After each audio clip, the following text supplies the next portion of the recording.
Aqui eu trouxe uma radiografia de várias empresas que, se não morreram, estão agonizando ou perderam significado no mercado, tá? Foram compradas por outras. Ou simplesmente não tem mais mercado para elas, ok? Para mim, o mais significativo disso aqui é esse cara aqui, ó. Enciclopédia Britânica, certo? Quem de vocês já usou uma enciclopédia? A Barça, né? A Barça, a famosa Barça. Eu já usei. Então, a gente conta nos dedos, né? Dá para contar nos dedos. Mas quando eu era criança, a Barça era sonho de consumo. Toda a família, quando conseguia comprar uma Barça, ficava tão orgulhosa que colocava o raio da enciclopédia na sala, junto da televisão. Era um objeto que... Vamos lá. Era um objeto significativo. A Barça fechou. Você considera que a Motorola está... ela não é uma porta de celular? Motorola como ela era? Não. Porque a Motorola não era só celular. A Motorola, ela dominava o mercado de telecomunicações. Rádio de alta distância, celulares. Ela foi uma tremenda de uma força. Junto com a Nokia, tá? Os dois eram os dois grandes concorrentes. Né? Hoje a Motorola é uma marca da Lenovo, chinesa. A Nokia, quem tem celular Nokia aqui? Não? BlackBerry? Hã? Não, né? Mas BlackBerry já foi sonho de consumo, tá? Já. O V3 da Motorola. E não muito tempo atrás. Alguém sabe que eu custava uma linha telefônica há 15 anos atrás, 20 anos atrás, quando custava um celular, quando tinha a CETEP, a gente comprava uma telefônica para vender como se fosse móvel. Na verdade, você colocava na sua declaração de imposto de renda. É? Porque quando você comprava uma... Vamos lá. Quando você comprava uma linha telefônica, na verdade você não comprava uma linha, você comprava ações da empresa de telecomunicações brasileira. Então você tinha que declarar isso na declaração de imposto de renda. E a fila para você ter uma linha telefônica variava aí, né, nos piores momentos, chegou a variar para 3 até 5 anos. Nossa. Você comprava ali. Não, teve um momento que você não tinha. Isso. Mesmo com segurança, não conseguia. Exato. E aí você tinha o mercado negro, né? O cara trocava carro por linha telefônica. Certo? Bom, eu peguei telefone com 3 dígitos, né? Você pegava o telefone e pedia para o telefonista fazer a ligação. O telefone de casa era o 127. E eu não sou tão velho assim, né? Estou com 50. Não é tanto assim. O que mais? Esse aqui é emblemática também, né? A Kodak criou a tecnologia que a destruiu. Quem criou a tecnologia de câmera digital foi a Kodak. Mas ela não soube entender o quão disruptiva era essa tecnologia. E essa tecnologia a matou. Xerox.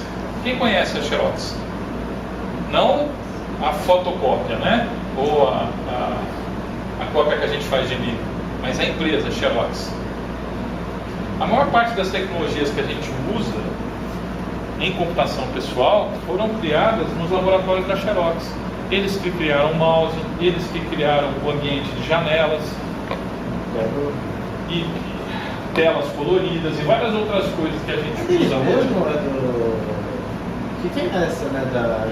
Que eu sei que o mouse, por exemplo, foi roubado lá pelo Bill Gates. Não fica assim, ó. Eles tinham um laboratório em Palo Alto, onde eles criaram esse monte de tecnologia, só que os caras não sabiam o que fazer com aquilo. Então a coisa ficou sobrando, entendeu? O Bill, na verdade, a turminha do Bill, eles não roubaram o mouse. Foi o Steve, não foi o Steve Jobs? Na verdade, o Bill e o Steve... Ah, que tem nossa, puta rola. Mas eles vamos dizer assim, clonaram. Fizeram o genérico do modelo de janelas. Então aquele modelinho de ter a janelinha, de se abrir, rodar várias aplicações simultaneamente, isso surgiu nos laboratórios da Xerox. Tá? E hoje, você fala em Xerox, né? Barnes & Noble foi a maior livraria dos Estados Unidos. Né? A Amazon acabou com ela. Nossa, Napster. Napster. Ai, deles. O Napster em si, onde está a disrupção aqui? É a história do MP3, de você compartilhar a música, né? Isso aqui balançou fortemente o mercado fonográfico. O que mais? Palm foi um negócio muito interessante, nasceu e morreu rapidão. A General Motors, se vocês olharem, falam, mas por que você pôs a GM aqui? A GM, se não fosse a intervenção do governo americano, tinha ido para o espaço. Como que a Itautec foi importante? A Itautec, ela foi importante porque ela era a principal empresa nacional de fornecimento de equipamentos de informática, principalmente na época da reserva de mercado. Todo o parque tecnológico do Itaú, com exceção dos mainframes, era tudo Itautec. A Itautec, acho que há uns 4, 5 anos atrás, foi vendida para uma empresa japonesa chamada OKI. E a OKI não conseguiu se adaptar ao mercado brasileiro, porque de fato, né, operar no mercado brasileiro não é para amador, certo? E eles encerraram a operação e a Itautec morreu. Mas a Itautec era o braço tecnológico do Itaú, tal qual a Scopus era o braço tecnológico do Bradesco. As duas. Legal? A Swisscare, ela foi derrubada por quê? Na verdade, o modelo de negócio dela, né? Ok? Outro legal, ó, esse aqui, Blockbuster, foi a maior locadora do mundo, certo?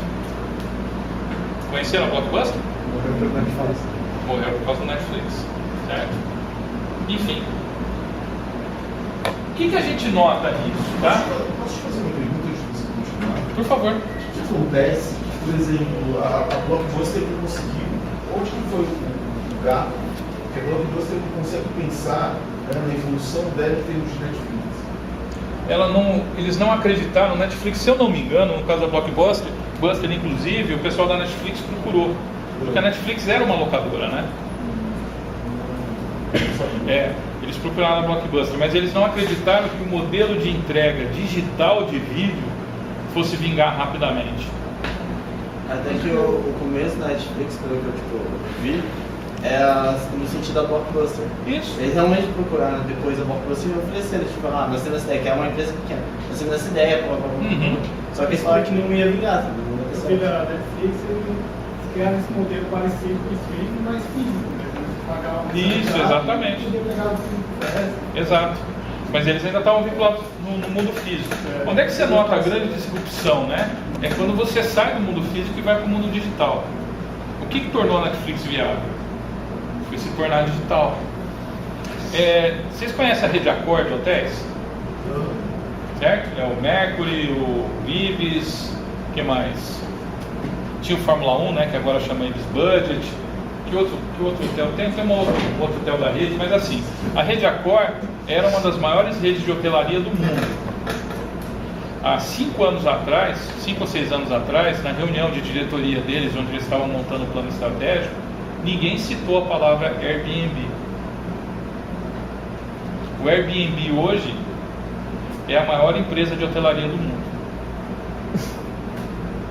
Só que paradoxalmente eles não têm nenhum quarto.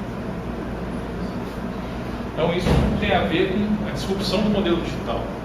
E aí é o que aconteceu com a Netflix. A hora que os caras saíram do mundo físico e foram para o mundo digital, eles entraram num outro patamar de aceleração. E tinha uma tecnologia razoavelmente disruptiva no modelo de entrega, porque streaming de vídeo já tem há muito tempo. Né? Só ver o YouTube. Quanto tempo tem o YouTube? Não é? Uma coisa que é assim, né? Muito da tecnologia que está aqui hoje já foi sonhada em algum momento. Sim. Né? É o clássico do efeito Jetsons, né? Que você sonhava de um Jetson com micro-ondas e hoje você tem micro-ondas evoluindo para outras coisas. É um problema de pensar no modelo de negócio, na evolução, de conseguir absorver a ideia que vem. E aí entra a questão de uma das coisas do machine learning, de você poder captar informações que vão te levar a poder jogar mais para frente. Pensar em novos modelos de negócio, exatamente. Mas é importante a gente ter em mente a questão da disrupção do modelo digital, tá? Do que a gente está chamando de transformação digital. A economia está mudando fortemente nesse sentido. E coisas que a gente não imaginava que existiriam há 10 anos atrás, elas estão fazendo parte do nosso dia a dia, e outras que a gente nem imagina hoje vão fazer parte do nosso dia a dia daqui a 5, talvez daqui a 3. Porque o modelo é muito acelerado. E aí é que está a questão básica. Eu só achei Star Trek. Não, Star Trek. Star Trek. O cara prediz tudo. Aquele aparelhinho que eles usam lá entre o comunicador deles é um celular, e antigo, hein? Que é com flip. Eles não tinham nem touchscreen. Bom, olha que interessante esse dado aqui. Ó. Isso aqui são as maiores empresas segundo a lista do Forbes, tá? 1, 2, 3, 4, 5, 6. As 6 maiores empresas em 2006. Dessas 6, apenas a Microsoft era uma empresa de base tecnológica, certo? A ExxonMobil é petróleo, né? Petróleo e gás. General Electric, como o nome já diz, é General, né? Tem de tudo e um pouco. A Citigroup é financeira, BP eu não lembro o que é. Royal Dutch Shell é petróleo, ok? Petróleo também? É, a British Petroleum, né? Em 2016, Apple era a maior empresa do planeta, seguida pela Alphabet, que é o nome da corporação do Google, né? Então a empresa a holding da Google é a Alphabet, Microsoft, Amazon, Facebook, que agora deve estar valendo uns 310, né? Queria fazer alguma coisa depois da última chacoalhada. E aqui só a ExxonMobil, que por sinal teve seu patrimônio diminuído. Agora a Amazon é a maior, né? Ah, não sei, mas isso aí vai oscilando, tá? Uma coisa você pode escrever. Na verdade, o dono da Amazon ultrapassou o Bill O Bill Gates em fortuna pessoal, né? Mas uma coisa você pode ter certeza, isso você pode ter certeza, tá? Essa lista aqui não vai ser igual daqui a 10 anos. Provavelmente você não vai ter nenhuma delas aqui. A minha vai estar crescendo. Não, mas tá certo. Falou bonito. É, sonhar grande, sonhar pequeno dá o mesmo trabalho, né? É. Porque isso é outra coisa que a gente notou também. Com o tempo, o ciclo de ascensão e queda das empresas, ele está se reduzindo. Você não acha que, por exemplo, a Facebook, sempre que uma nova ameaça aparece e ela o compra, talvez esses líderes aí não estejam com uma visão um pouco melhor do futuro sobre o que aparece, o que é que eu compro, o que é que eu... É fácil de ver. Porque eles investem muito em Sim, né? sim. Então, E tem capital para comprar alguém, né? Agora vamos lá, vamos pensar. A Amazon. Você acha que a Amazon é uma empresa de tecnologia? Né? Cara, o presidente da Amazon estava na última entrega do Oscar. Concorreram em 8 categorias. A Amazon é um varejista, né? Que a gente está vendo assim, os modelos de negócio eles estão ficando todos embolados. Mas, se você olhar, por exemplo, a Apple sem o Steve Jobs, eu não sei quanto tempo ela vai durar, tá? Porque ela já vem agora cometendo alguns erros, né? Que estão abalando a confiança do consumidor na Apple. Porque eles têm um público muito fiel. E realmente o produto deles é bom, né? A Microsoft, ela perdeu o trem da história com IA. Até agora eles não conseguiram se recuperar. Porque a Microsoft, assim... Quando teve o boom da internet, os caras conseguiram virar o jogo a favor deles, tá? Quem acompanhou esse início lá atrás, imagino que vocês não viram isso, mas o browser, para a gente usar o navegador, você tinha que comprar, ele era pago. E você comprava a licença com uma empresa chamada Netscape. Okay? O que a Microsoft fez nessa época? Ela lançou o Internet Explorer e colocou ele gratuito no ambiente Windows. Isso detonou com a Netscape. E aí eles foram lançando outras tecnologias que foram minando os concorrentes que estavam ali, né, nesse mundo da internet. Então eles conseguiram essa estratégia. Para o mundo da IA, a Microsoft não tem nada que você olhe e fala, nossa, que legal.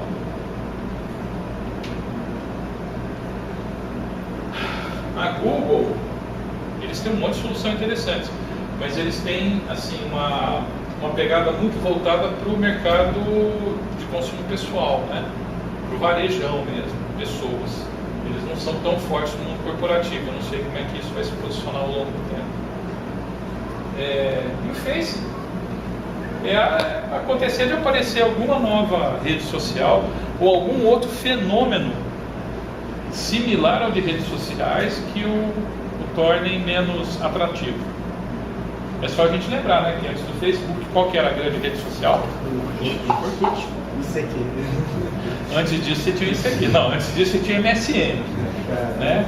Há uns anos atrás, se você falasse que você não tem MSN, o pessoal te olhava assim como se você fosse um cara de outro planeta. Né? Quem aqui tem conta do MSN? Tem muita gente resistente, né? Nem eu. Faz tempo que eu não É entro. uma coisa assim, meio, não sei se é triste ou engraçado ao mesmo tempo. Porque o que eu conheço daqui é porque eu pesquisei tipo, no meu técnico como se fosse tipo, empreendedorismo e inovação, entendeu? A história do empreendedorismo e inovação. Então, tipo, a gente não vê isso hoje em dia. O mais triste é quando eu olho e vejo que eu estava lá, né? Por isso que eu falei, isso é triste e engraçado isso, como tudo. Bom, tudo bem? Qual que é a grande sacada aqui? Ó? Hoje, as principais empresas do planeta, elas são empresas que estão no mundo digital e têm base tecnológica.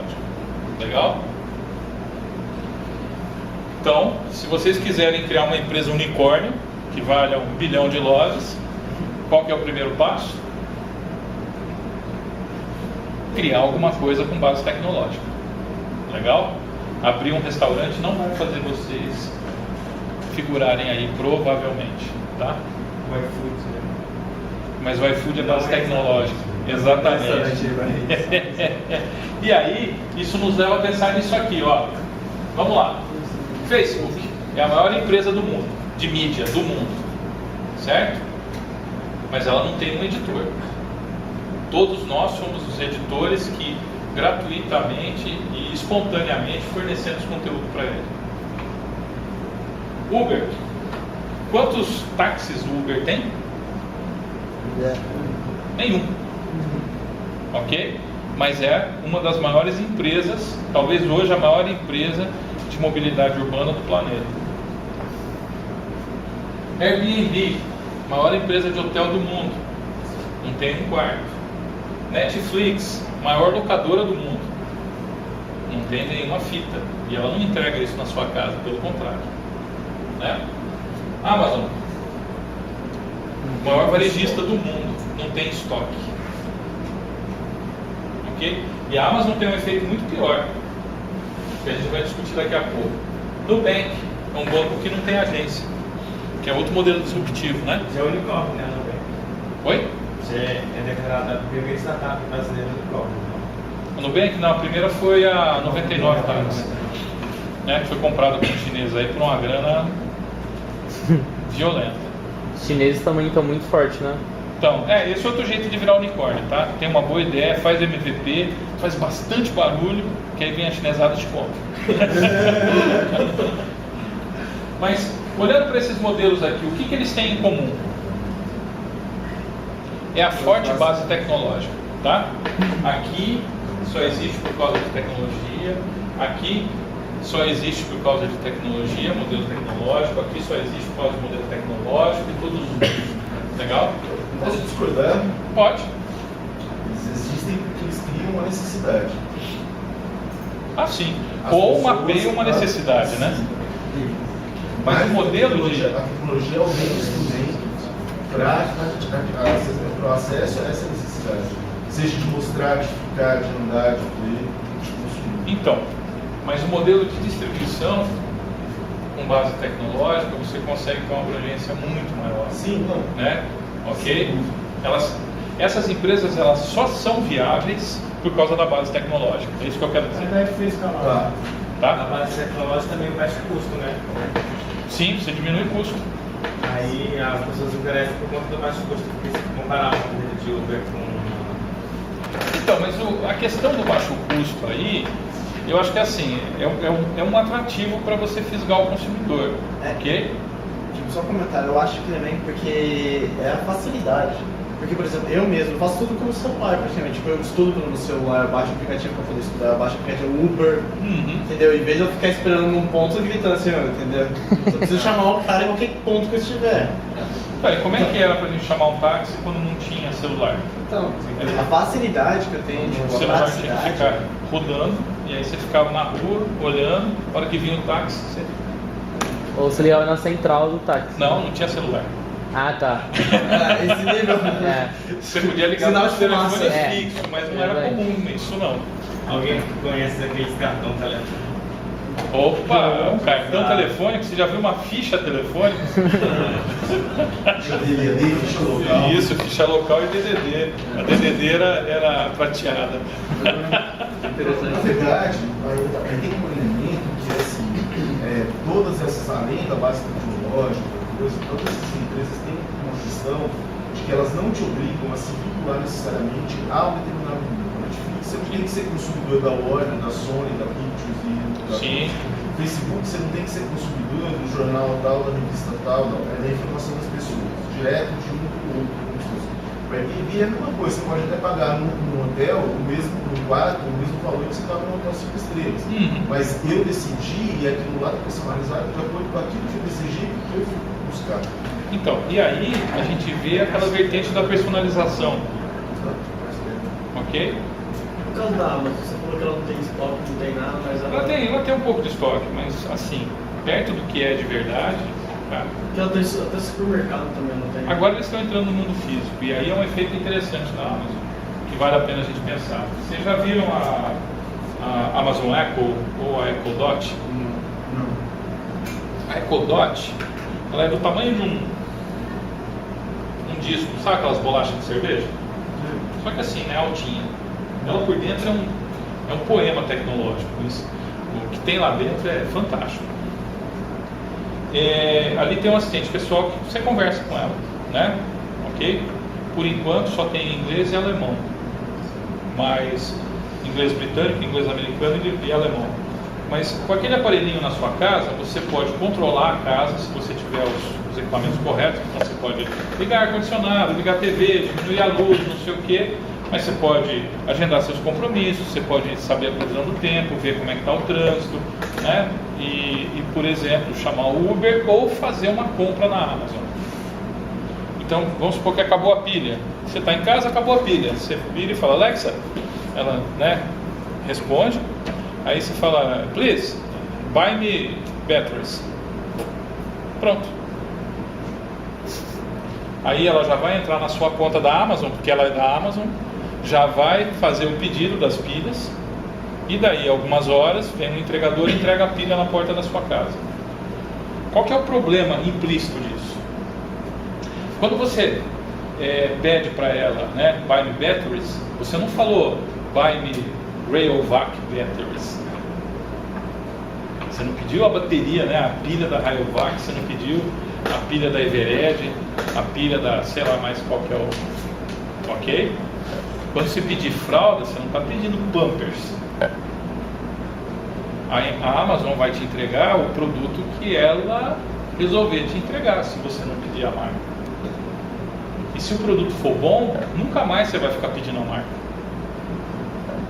Isso vai dar um poder para a Amazon, para ela negociar com os seus fornecedores, falando, escuta, você quer figurar na minha posição aqui de entrega em primeiro lugar, então vamos renegociar os nossos parâmetros comerciais. Legal? Bom, viu Hair? Viu aquele filme Hair? Hair? Hair. Ah, vi. Exatamente. Tem uma das palestras minhas, eu tenho o trailer dele aqui. É a desresponsabilização do indivíduo. Né? É. Não faz responsabilidade por nada, ele faz mais escolhas, alguém escolhe por mim e arca com as consequências da frustração ou não, e eu tive Isso aí de assistência pessoal, acho que foi o Alex há um tempo atrás, ele tinha um bug de programação que ela ria sozinha no meio da noite. Tá. Você estava dormindo, do nada, a Alex ria na casa. Tava assustando, tipo, muita gente. Você é louco, velho. Você tá dormindo, do nada, Alex... Cara, mas a gente tem duas Echo Dots lá na firma, né? É muito legal mesmo. A capacidade dela de interpretação de voz, É uma coisa fantástica. Ela tem, no empacotamento dela ali, ela tem 7 microfones, só na tampinha dela.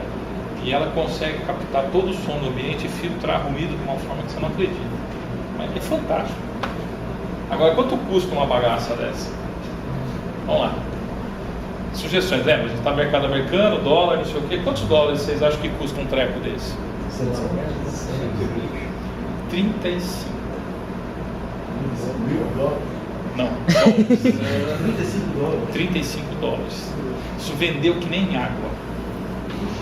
Tem uma versão mais nova agora que custa perto de 100 dólares, só que ela tem uma tela de LCD, que além da Alexa falar com você, ela também mostra as imagens relacionadas àquilo que você está conversando. Legal? Bom, falando ainda desse mundo digital, né? Ó, o primeiro disco rígido, HD, que teve no mundo não, né? Que veio aqui para o Brasil em 1950, foi o IBM 305, tá? Ele armazenava 5 MB de memória, tinha 5 MB de capacidade de armazenamento, pesava 1 tonelada. Só que você não comprava ele, você alugava e pagava 27 mil dólares por mês para ter um disco de 5 MB. Aí, quando eu montei essa palestra aqui, eu falei, tá, e se eu for gastar por volta de 27 mil dólares lá no Google, quanto eu consigo comprar de armazenamento? Né? Quanto eu consigo alugar de armazenamento? Essa bagatela de megas. É aqui, mega, giga, tera, peta. 2.6 petabytes. Ok? Dá para ver o quanto mudou? Né? Com 2.6 petabytes, a gente consegue, com certeza, armazenar tudo que o ser humano já escreveu, né, publicou em livros até hoje. Não tudo que escreveu, porque tem muita porcaria na internet. Mas se a gente digitalizar todos os livros que já existiram no planeta, cabe em 2.6 petabytes. Eles usam isso tipo numa Petrobras, por exemplo. A memória que eles usam nesse nível. Petrobras? Depende muito. Cara, assim... Eles têm uma pesquisa que eu li. O comum hoje, assim, a gente está transitando aqui com mais... É mais comum você estar transitando aqui na faixa dos terabytes, tá? Ok? Mas assim, rapidamente a gente vai chegar nisso e ultrapassar, tá?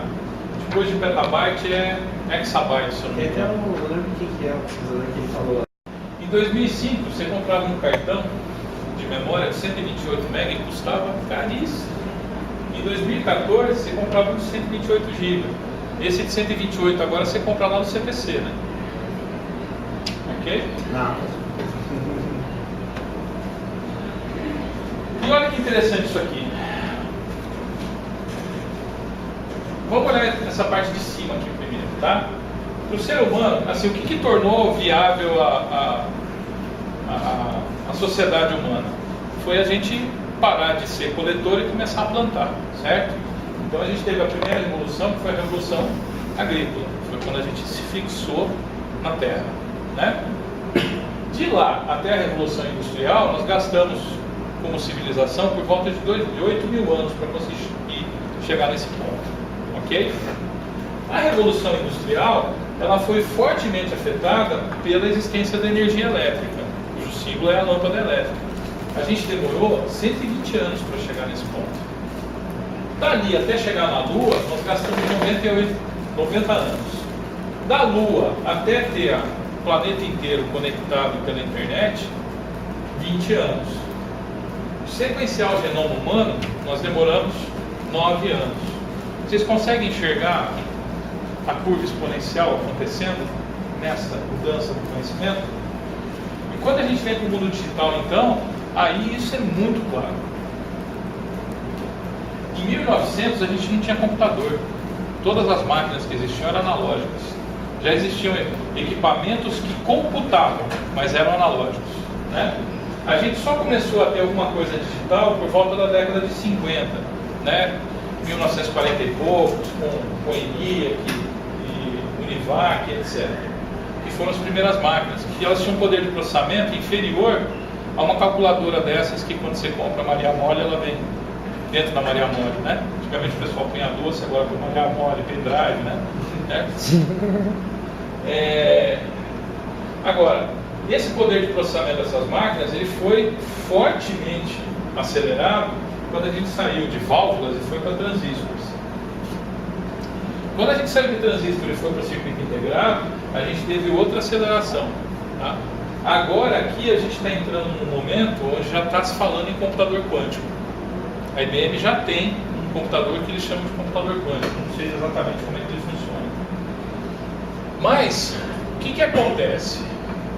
Por volta aqui de 2015, ou seja, uns 2 anos atrás, a gente já conseguia comprar o poder de processamento equivalente ao cérebro de um rato, com algo aí perto de $1.000.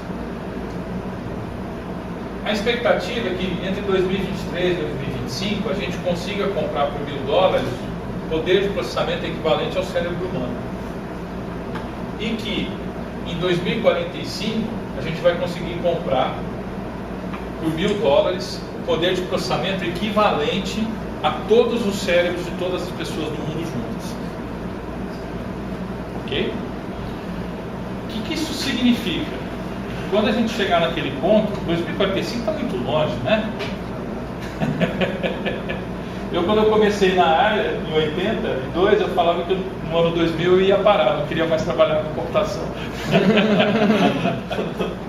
Enfim, em 2045, imaginem se as coisas forem bem feitas, né, e bem utilizadas, o que nós não vamos poder fazer com esse poder de processamento na mão.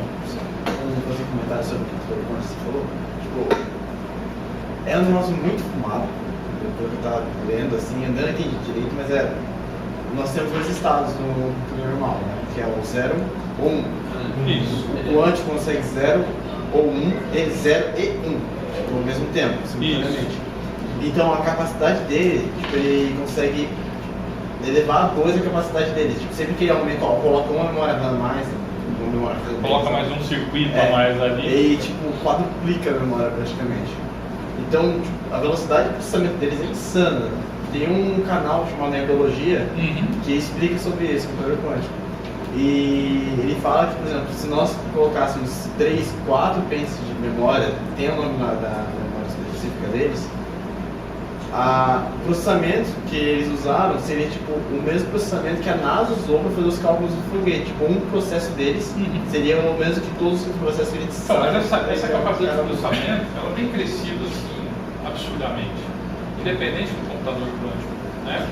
Então, não só em espaço de armazenamento, com capacidade de transmissão de dados, transmissão e armazenamento de dados, e o processamento em si, né? Se você pegar uma placa, por exemplo, que a gente usa para Deep Learning, para fazer processamento de redes neurais, a gente usa a placa NVIDIA, né? Placa de vídeo.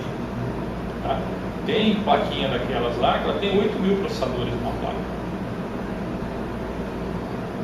Ok? Só segundo um amigo físico que eu viajo com um professor de física, a questão da quântica é assim, é que o 0 e 1 é bidimensional, pensa que é bidimensional. A gente tem, são 7 dimensões para física, são 7 dimensões, né?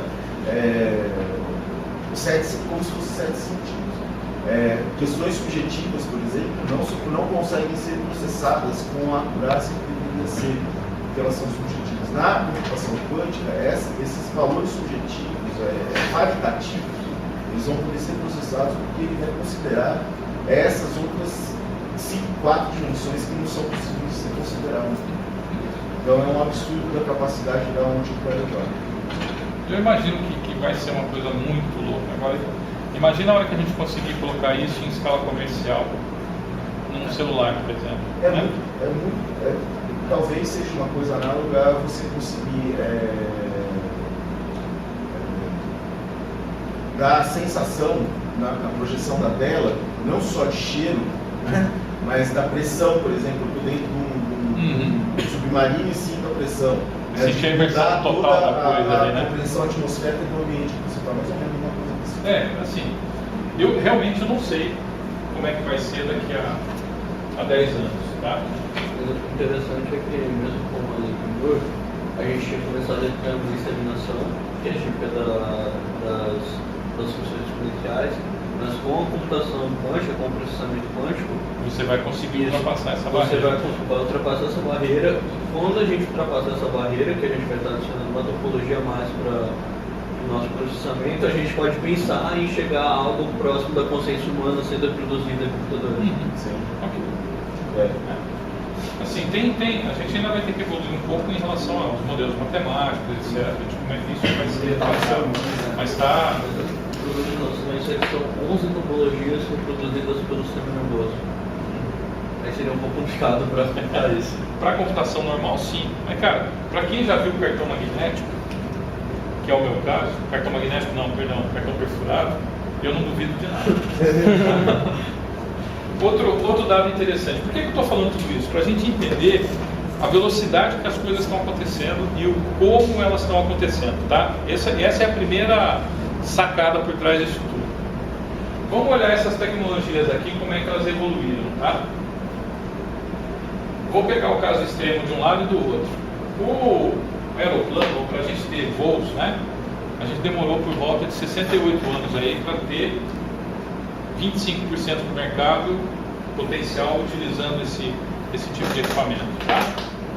O Pokémon GO, vocês devem lembrar, em 19 dias ele atingiu 50 milhões de usuários.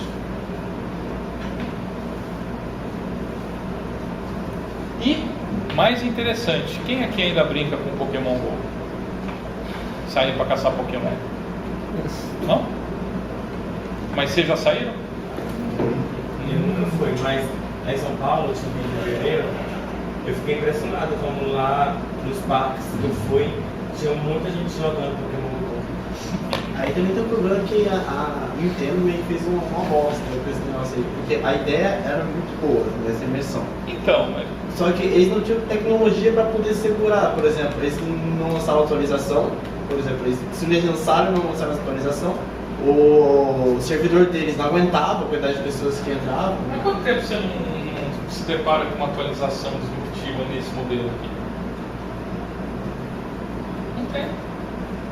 E mesmo assim a gente continua usando. Entende? Aquilo ali está 100% inserido dentro do mundo digital. Isso aqui está inserido no mundo analógico. O mundo analógico caminha devagar. O mundo digital é exatamente isso. Certo? Se não fizer rápido, tchau. Essa é a sacada importante, tá? Bom, e o que motiva tudo isso? Primeira coisa, dispositivo móvel e IoT. Legal? O que é IoT? IoT, Internet das Coisas, Internet of Things, tá? Por enquanto, no nosso dia a dia, a gente sempre se depara com um dispositivo móvel, certo? Quem aqui não tem um celular? Quem aqui já voltou para casa para buscar o celular porque esqueceu? Ok? Mas por que você volta para buscar esse aparelho? Que a nossa vida praticamente gira em torno do celular. Exatamente, ela está fortemente ligada. E aí vem uma outra pergunta. Se alguém falasse para você assim, ó, eu tenho um componente que você vai se integrar ao seu celular e não vai precisar mais carregar ele. Nós vamos introduzir ele embaixo da sua pele. Você toparia? Acho que sim. Provavelmente uma grande parte das pessoas topariam. Porque você já anda com esse negócio o tempo todo grudado em você. Ok? E aí a gente vai falar de um outro negócio chamado transhumanismo, que não é o foco desse bate-papo. Mas dispositivo móvel. A partir do momento que as pessoas passaram a ter poder de computação junto delas o tempo todo, isso mudou tudo. Então o celular não é um mero aparelho. O celular é uma câmera, ela é uma biblioteca, ele é uma agenda, ele até faz ligação telefônica. Né? Ok? Que aliás, diga-se de passagem, há quanto tempo vocês não ligam para alguém? Ligar é meio chato, é mais fácil no WhatsApp, não é? Eu mando o WhatsApp pro cara, falo lá, põe uma mensagem de voz, não é isso? O mercado de telefonia fixa está despencando, estão agonizantes. E o mercado de telefonia celular também está indo no mesmo caminho. As operadoras de telefone já descobriram que elas estão mortas, que elas têm que se transformar em empresas de fornecimento de banda larga. Tá? Bom, e o negócio vai ficar feio mesmo, ou limpo, a hora que a gente tiver muito equipamento interconectado. Então são tecnologias que ainda estão em desenvolvimento para ficar aquela coisa comum, tá? Mas você vai ter dispositivo na sua roupa, no seu carro, no ambiente que o cerca, enfim. E esses dispositivos vão conversar entre si. Não vamos entrar aqui na seara de discutir segurança, tá? Que aí é outro papo. Beleza? Bom, agora por que os dispositivos móveis funcionam, né? E o que a IoT vai gerar para a gente? Eles funcionam porque hoje a gente pode estar interconectado, né? Hoje qualquer lugar que você vai, um mínimo de civilização, você tem acesso à internet. E é muito comum você ter Wi-Fi grátis num monte de lugares, não é? Quem é que já chegou no boteco aqui? A primeira coisa que pergunta pro garçom é qual que é a senha do Wi-Fi. Não é? No restaurante, na clínica médica, no hospital, em breve nos ônibus. Um comentário, por exemplo, a questão da internet, até em lugares que não tem acesso ao Google, tem a ideia deles que é o Bounce. O Google, o Facebook também quer fazer isso, então vai ter um outro capítulo dessa história que vai ser legal. Mas tudo isso aqui, ó, aliado principalmente à IoT, gera um volume absurdo de dados. E esses dados aqui nos proporcionam você ter insights totalmente novos a partir dessas informações. Tá? E cada vez mais a gente vai ter mais dados. Porque esse treco aqui, por exemplo, ele está o tempo todo gerando informação. A gente não usa, mas ele está gerando. Ele está o tempo todo, no mínimo, falando com você está.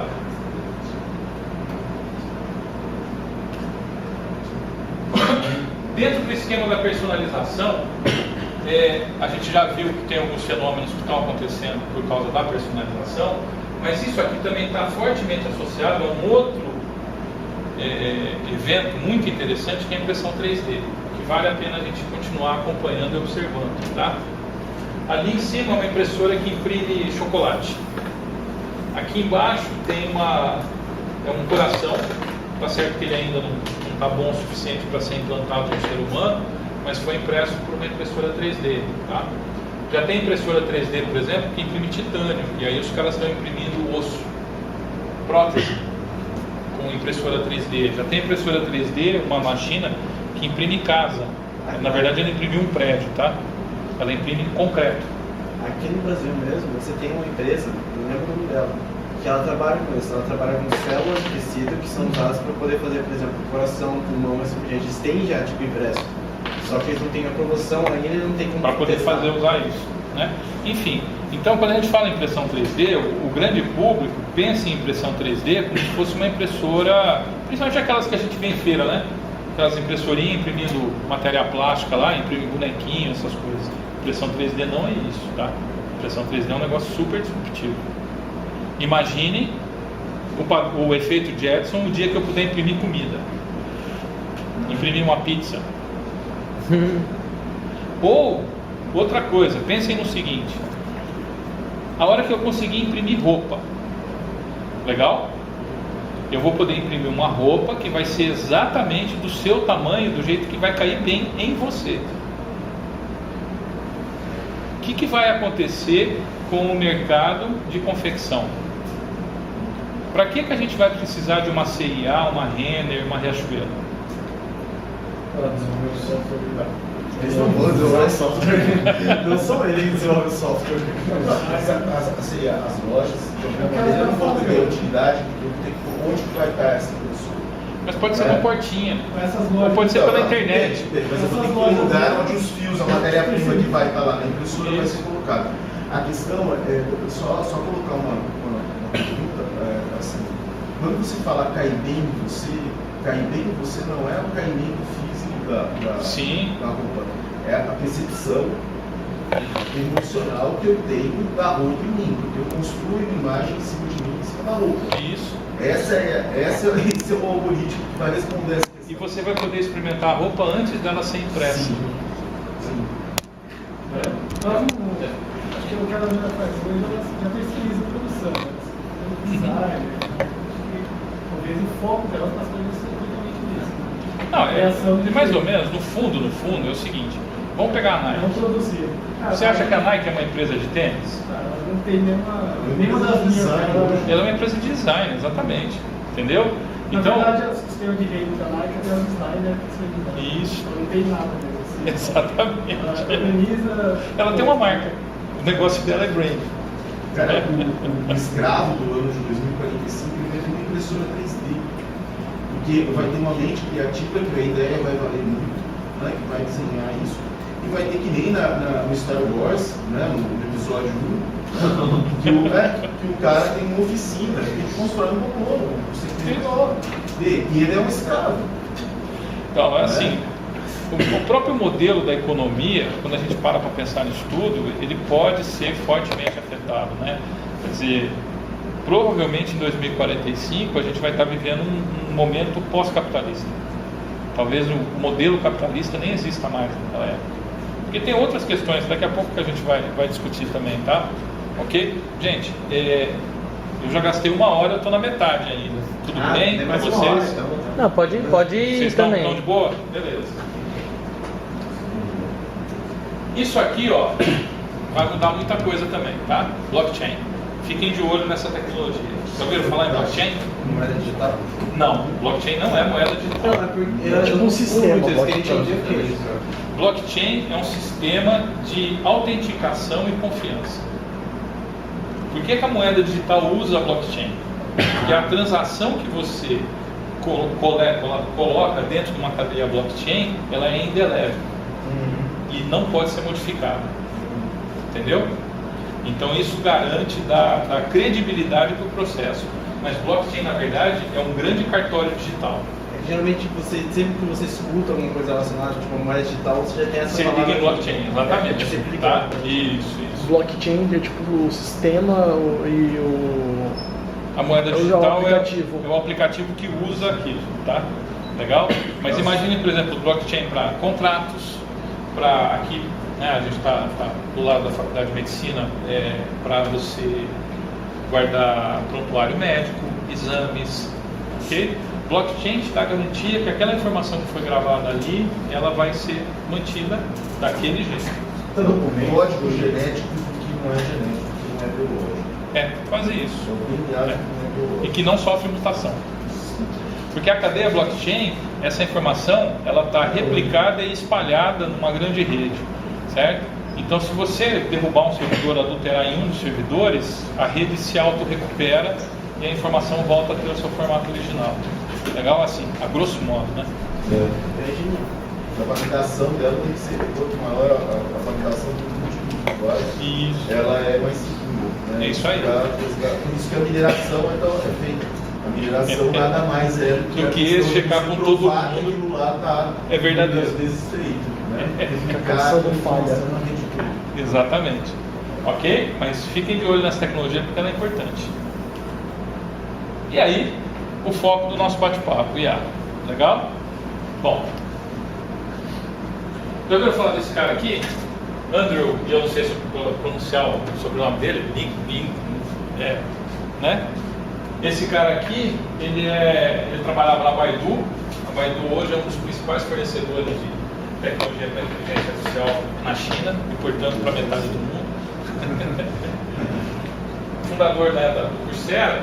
Mas esse cara aqui, ele fala o seguinte, que IA vai ser a nossa nova eletricidade. O que ele quer dizer com isso? Tá?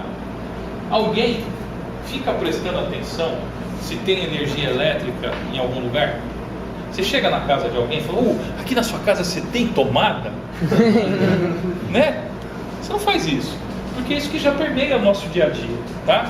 Então, eletricidade, primeiro, é uma coisa que está em todo lugar. Segundo, se acabar a energia elétrica hoje, o que vai acontecer com a humanidade? É um caos.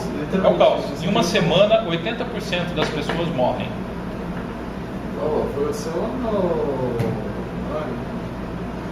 teve a queda geral lá nos Estados Unidos? Ah, mas aí tudo bem, é pontual, né?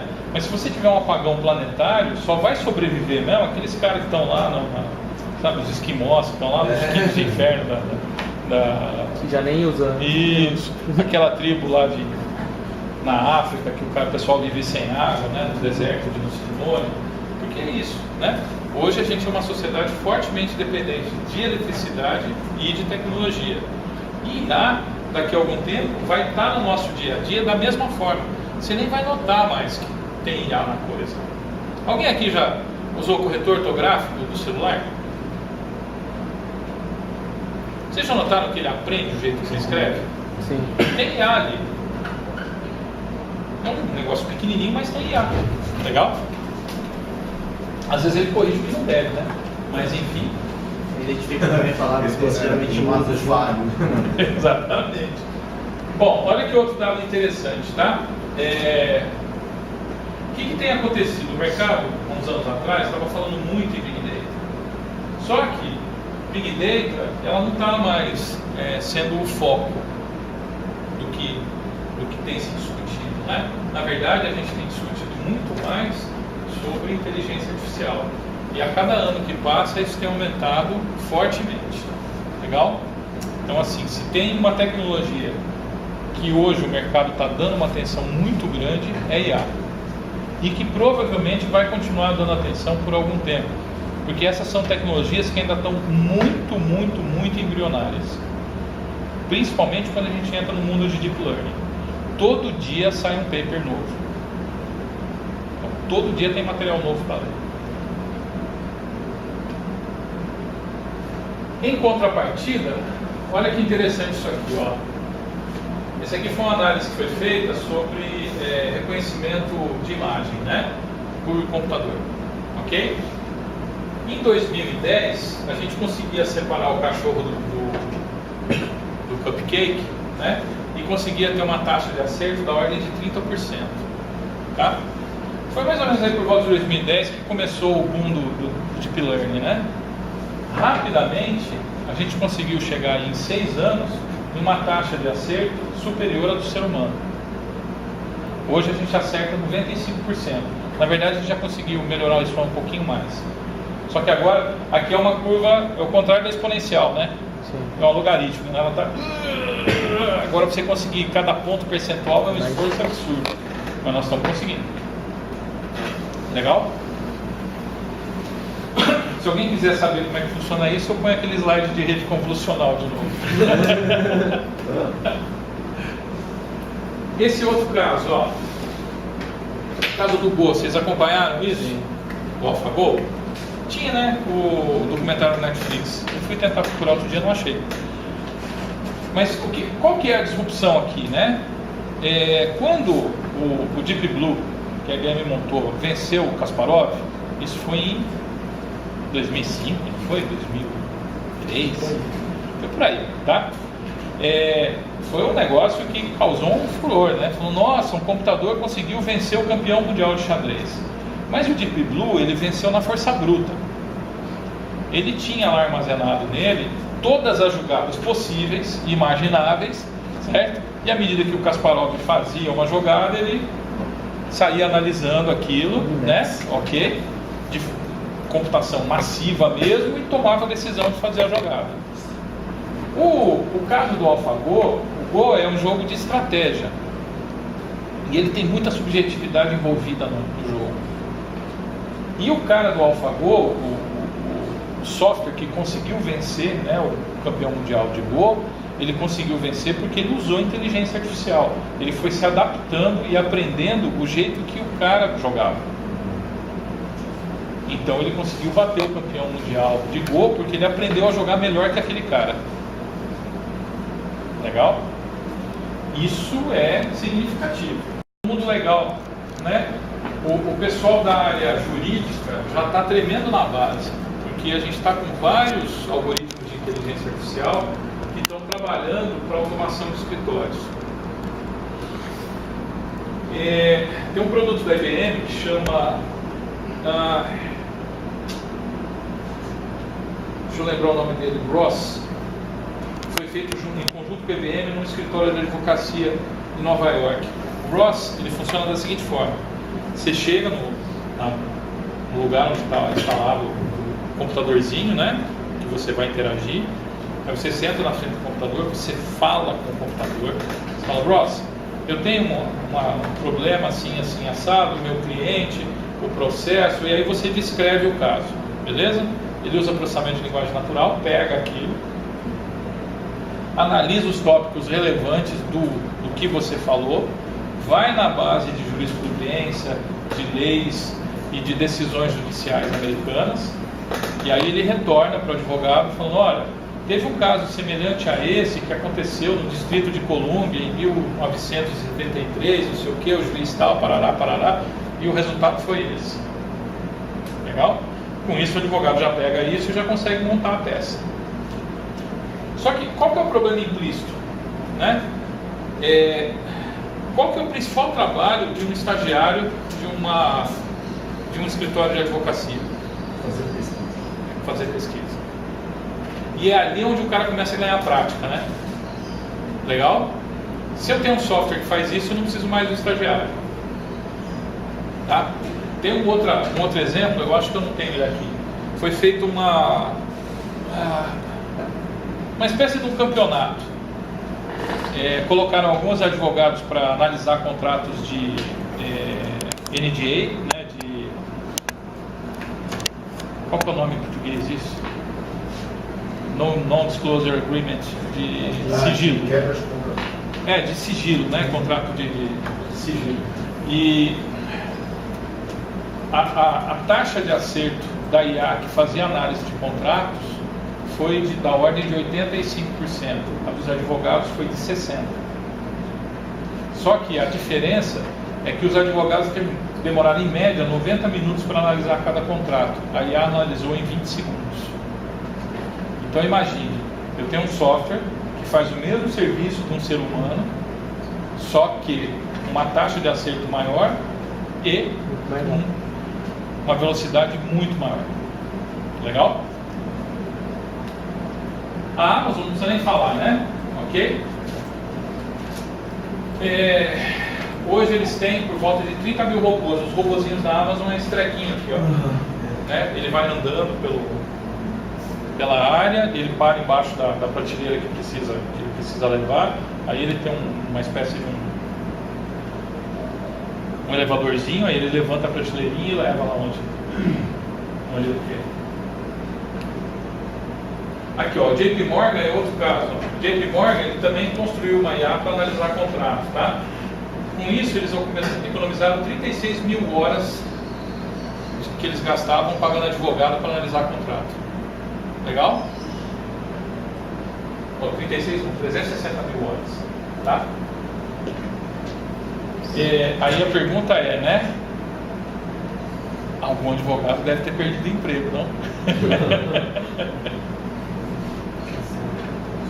Esse aqui é o Watson Oncology. O Watson Oncology, ele é um software utilizado para auxílio no tratamento de câncer.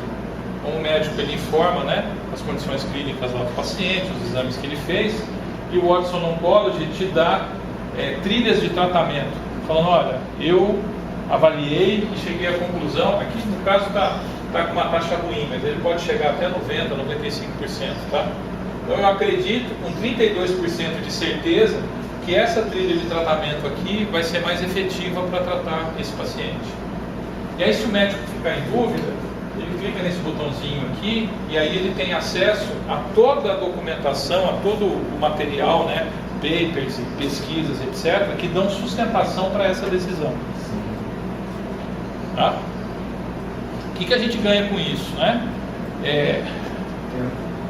Não, e por melhor que seja o médico, cara, ele não consegue se manter atualizado em relação a tudo que está saindo o tempo todo.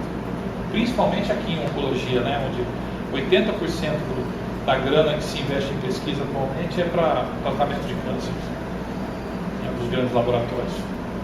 Então, mas isso de alguma maneira ele não tira questões que são muito raras, por exemplo. Não. Né? Questões que são subjetivas da palpação.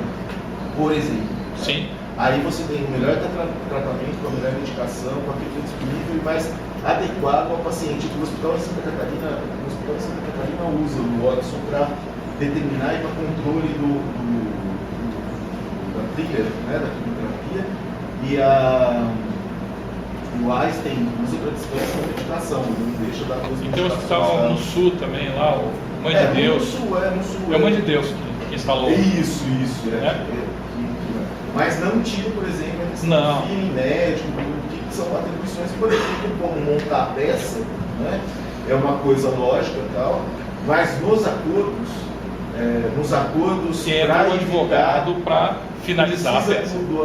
Sim, do advogado, com toda a capacidade de negociação e tal, que é a parte humana do processo, né? Mas aí a pergunta que a gente vai se fazer muito em breve é essa aqui, ó. Ok? Esse aqui, inclusive, é o Pepper, tá? É um robô da Aldebaran, ele é muito legal, mas é outro capítulo. A pergunta é o seguinte: hoje a gente discute se o médico pode usar a inteligência artificial ou não, tá? Para suporte a diagnóstico. Daqui a algum tempo a gente vai começar a discutir o seguinte: será ético o cara não usar? Ok? Eu já vi algum filme que você tem tipo um robô pessoal e que ele faz o diagnóstico de você naquele momento e ele já te dá um possível remédio, um possível alguma coisa que você pode fazer.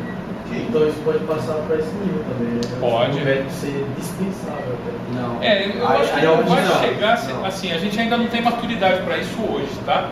Mas talvez daqui a 50, 100 anos, talvez. Ok? Aqui mesmo na USP, primeiro, tem várias leis de pesquisa. Mas não fala esse pessoal dos médicos, não. Fala médico. Aqui na USP mesmo, primeiro, nós temos várias leis de pesquisa nessa área, principalmente em análise de imagem médica, para poder você conseguir fazer um auxílio para o médico para conseguir achar um câncer, detectar um câncer que ele vê e assim por diante. E no Supera Park, o Kids, eu acho que praticamente todo mundo conhece, ele tem a empresa dele com os amigos dele aqui top. E o trabalho que ele mais ganhou, renome, assim, foi com o Clever Care, que é a análise de táxi brasileiro. Você conversa com ele e vai te dando de tratamento, para você de casa. Então, a questão básica é assim, ó, tem uma pesquisa, isso foi da IBM mesmo, eles chegaram à seguinte conclusão: que um médico recém-formado, ele acerta muito menos do que o software de auxílio diagnóstico, ok? O médico começa a empatar com o software de auxílio diagnóstico depois de 10 anos de experiência. E ele tem uma taxa de acerto superior ao software a partir de 20 anos de experiência. Né? Aí vem a pergunta: será que não seria muito bom que o médico recém-formado utilizasse um software de auxílio nesse aspecto? Comum. Será que eu preciso ser um bom motorista, ou se eu tiver um GPS isso já não resolve muito o meu problema, né? Sim. Ok? Eu lembro quando eu ia para São Paulo, corria na mão, era uma desgraça. Hoje eu vou na boa, não sinto medo mais. Então, tem um monte de questão ética, tem uma discussão absurda aí. Mas o fato é, essas coisas, elas vão começar a permear o nosso dia a dia, e essas questões elas vão ter que ser discutidas, né? Ok? Esse é o alerta para vocês. Legal? Então, mas tem um aprendizado que é possível, tem um aprendizado que não é possível. Sim. Esse aprendizado, desse acúmulo de conhecimento que leva ao médico, por exemplo, ser mais eficiente, né, assertivo no diagnóstico dele, é um acúmulo de conhecimento e experiência. Esse aprendizado, talvez a máquina não vai faça conseguir muito rapidamente, mas aí eu tenho uma questão assim. Aí o humano não aprende, as trilhas de aprendizagem, que não são as lógicas, se perdem, porque aí é o pulo do gato, Exato. o pulo do gato, e a máquina para de aprender. Então, o que acontece, né? Qual é o estado que a gente está hoje em inteligência artificial, né? Quando a gente fala em inteligência artificial hoje, é assim, os modelos que eu tenho, eles todos se baseiam em modelos onde eu vou fazer a inferência de uma conclusão, certo? São modelos indutivos. Eu não tenho nenhum modelo dedutivo. O modelo dedutivo ainda é do ser humano. Ok? Por isso que para a gente ter IA, eu preciso normalmente, nos modelos mais sofisticados, de grandes volumes de dados. Porque à medida que eu trabalho com grandes volumes de dados, eu consigo refinar o meu modelo indutivo. Eu consigo inferir com muito mais qualidade um resultado. Essa é a questão básica, né? Agora, a sacada, o insight, isso a gente ainda não consegue com IA. Não sei se a gente vai conseguir, porque o que eu tenho visto nos últimos 2-3 anos realmente é assustador. Vale lembrar também que, por exemplo, não é só porque a IA está superando no início médio que isso vai de fato atrapalhar, porque se nós pegamos uma impressora 3D, essa impressora 3D consegue imprimir camiseta, né? Então você vai falar, nossa, mas vai ter um desemprego gigante dos caras que fazem camiseta. Mas esse desemprego vai acabar gerando, por necessidade, vai acabar gerando uma adaptação que você vai ter uma personalidade mais técnica, o que acaba acarretando uma evolução tecnológica nessa frente. Tem uma discussão importante aí, mas deixa com o slide lá na frente, tá? Ok? Bom, para o pessoal que programa, quem acha que está a salvo, já tem IA que faz o que todo estagiário de programação faz. Pega programa pronto, tira pedaços do código, junta e faz um programa novo. Tá bom? Tá bem embrionário, mas assim, é só uma questão de tempo, tá? E aqui uma provocação para vocês. Vamos imaginar aqui, ó, o robô fez um robô de software, né? Ou uma IA, seja lá o que a gente queira chamar, fez aquele quadro e aquele quadro foi considerado uma obra-prima da arte. Legal? Pelos especialistas. Quem é o dono do quadro? É a IA, o dono da máquina onde essa IA rodou, o cara que treinou a IA, o cara que desenvolveu o algoritmo da IA, ou o cara que desenvolveu a framework que foi usada para o algoritmo.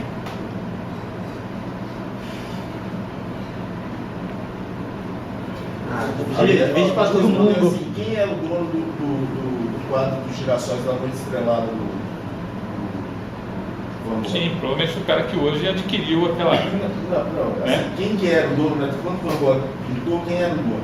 Deus, que criou o universo, né? O cara que construiu a estrada, que levou o Van Gogh até aquele lugar específico, e chega um momento, o cara que não deixou o Van Gogh imprimir, porque... Sim, mas veja, o problema é o efeito criativo aí, né, do quadro, entendeu? Exatamente. Ou, por exemplo, se um software de suporte à medicina cometer um erro e o paciente morrer, quem é o responsável? Essa discussão ainda vai acontecer, né? A gente já está com a discussão lá, o carro do Uber não atropelou e matou uma pessoa. Quem é o culpado? É o cara que entrou na frente do carro, né? Tem essa linha, né? É o software, é o carro, é a Uber, O quadro foi a mulher que saiu com uma roupa que ninguém nunca pensou, estava numa roupa, numa posição, num ângulo, num lugar de luz, num lugar que nunca foi pensado. Sim. A questão da morte, por exemplo, a negligência é da faculdade, ou do cara que não prestou atenção na aula, ou do cara que foi, ou do fato daquele indivíduo que tem uma predisposição à morte daquele jeito, genética dada pela combinação dos fatores espermatozoide do 30º antepassado dele. Mas tem condições, escreva, são imprevisíveis mesmo. Mas escreva que essa discussão ainda vai permear muito o nosso dia a dia, né? Porque ela assim, ela resvala pela filosofia, inclusive, e até pelo conceito do que é ser humano, né? Ou do que é ser inteligente. O dia que eu tiver uma inteligência, uma IA que apresenta o mesmo resultado do ser humano, até que ponto aquilo é artificial, aquilo deixa de ser natural, enfim. A gente ainda vai ter sérias discussões nesse sentido. É mais ou menos o que a gente vem, a ética do próprio ser humano, dessas marcas. Há poucos anos ou décadas ou né? Séculos a gente vem Discutindo ética, né? Isso daí vai começar agora, então vai ser a mesma coisa. Quantos anos, quantas décadas. Então vai ser uma discussão ética ainda muito, né? Exato. E aí a culpa ainda vai cair no ser humano. No caso da mulher foi ela culpada. Então, ainda vai cair no ser humano. Tem um livro que faz tipo uma brincadeira com isso, que é o Guia dos Mochileiros da Galáxia. Opa! Que tipo, a ideia deles era criar um computador que conseguisse fazer o processamento e responder essa pergunta. Por que estamos aqui? De onde viemos? Para onde vamos? E por que todos gostamos de relógios digitais? Também. Isaac Asimov também. Isaac Asimov também já fez muito isso. Aliás, as 3 leis da robótica. As 3 leis da robótica. Mesmo Isaac. Então, as 3 leis da robótica tem a ver com a questão do medo. Sim. É o medo. O medo daquilo que eu não consigo controlar, nem antes nem depois. Verificado. Exato. Mas o legal disso tudo. O legal disso tudo, assim, a provocação para vocês é: observem que nós estamos exatamente num ponto de inflexão de uma mudança social, tecnológica, que ela vem se desenhando aí desde de 2000 e pouquinho, né, com a internet, e agora a gente está chegando num momento assim bastante peculiar da humanidade.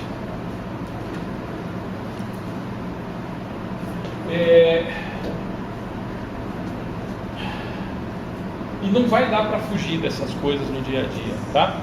Aí, só para ilustrar um pouquinho mais também, aqui são alguns casos que a gente está trabalhando lá dentro da DataH, tá? Então são coisas que a gente está fazendo aqui em Ribeirão. Junto com a Jato, a gente tem a divisão Sincar, onde nós estamos construindo o veículo autônomo. Então a engine para poder fazer o veículo autônomo funcionar. Esse aqui foi, várias dessas coisas aqui, elas foram feitas junto com o pessoal da Federal de Goiás. Aqui é um software para auxiliar cegos. Então ele descreve o ambiente, o cego bate a foto e o celular descreve o ambiente. Olha, tem uma pessoa sentada no sofá com um controle remoto na mão. Junto com o Hospital de Câncer de Barretos, a gente está fazendo um trabalho para identificação de tumor em mamografia, né? Para auxiliar, acelerar o processo de análise do radiologista, não para substituir o radiologista, mas só para antecipar essa análise na fila lá de mamografias. Esse aqui o Hermes, é um contador virtual, né? É um software com inteligência artificial para substituir o contador. Esse aqui é uma iniciativa que está bem embrionária ainda, mas ela usa inteligência artificial para fazer reconhecimento de pessoas pela perturbação que a passagem da pessoa causa em onda de rádio. Então, você tem 2 antenas de Wi-Fi, o fato da pessoa passar ali, aquilo causa uma perturbação específica. E é específico daquela pessoa. Então a gente usa a IA para poder mapear e avaliar isso. O Mr. Turing é um software de aprendizado, né? Um professor eletrônico para educação virtual. Se vocês quiserem testar, entra no Facebook, no Messenger do Facebook, e fala um oi pro Mr. Turing. Ali tem um professor de inglês, tá? Vocês podem brincar com ele. O Mentor Mais já está sendo instalado em algumas empresas, é um assessor administrativo, né? Por enquanto ele tem basicamente a vertente financeira, mas é para ser o assessor do dono da empresa, para falar para ele como é que está a empresa, se as vendas estão indo bem, o que ele pode fazer para melhorar, etc. O Predict ele tem a ver com análise de comportamento do consumidor. Aqui é análise genética, a gente está negociando aí com o pessoal para poder fechar um convênio. E o Carbot esse projeto aqui ele não andou, mas pode ser que logo a gente consiga alavancar ele de novo. É um assistente pessoal para o carro, tá? Você colocar no seu carro e você conversar com o seu carro. Uhum. E a gente fala, não estou bem, você não trocou meu óleo, o combustível está acabando, coisa do gênero, tá? Isso aqui vai ser uma beleza para as mulheres. E depois que a inteligência artificial substituir, e aí professor, contador, radiologista, várias profissões tendem a ser substituídas pela robótica. Eu não diria substituída, mas ela vai ser potencializada pelo uso de inteligência artificial. Eu acho que essa é a pegada. Agora, algumas vão desaparecer realmente, tá? Eu acho o que fazer com depois da evolução tecnológica. O que fazer com os artesãos quando a gente criou o tear mecânico? Eles não deixaram de existir. Tem gente que faz tecido em tear manual até hoje, né? Vocês já ouviram falar em assessorista? Quem aqui sabe o que é um assessorista? Né? 2, 3. O assessorista era um cara que ficava dentro do elevador para apertar o botãozinho do andar, ok? E ele controlava a abertura e fechamento da porta do elevador. Era um profissional. O cara ficava o dia inteiro sentado dentro do elevador. Não existe mais. Existe em alguns casos. Existe, então. No Brasil ainda existem 2.000 assessoristas. 80% estão em Brasília. É sério, isso é uma informação real, tá? Ai, que situação. Bom, agora uma pergunta para vocês. Qual dessas imagens aí não é real?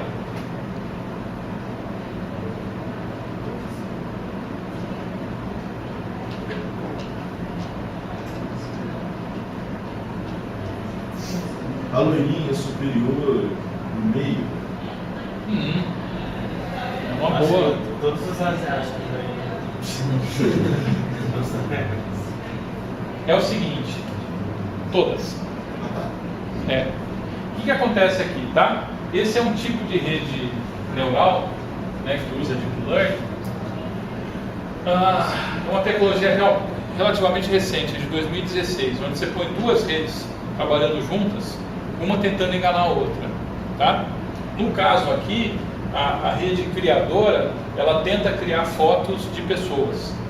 E ela submete essas fotos a uma rede que é a rede que sabe reconhecer fotos de celebridades. E aí a rede fala assim, eu tenho 70% de crença que isso aqui é uma celebridade. Ok?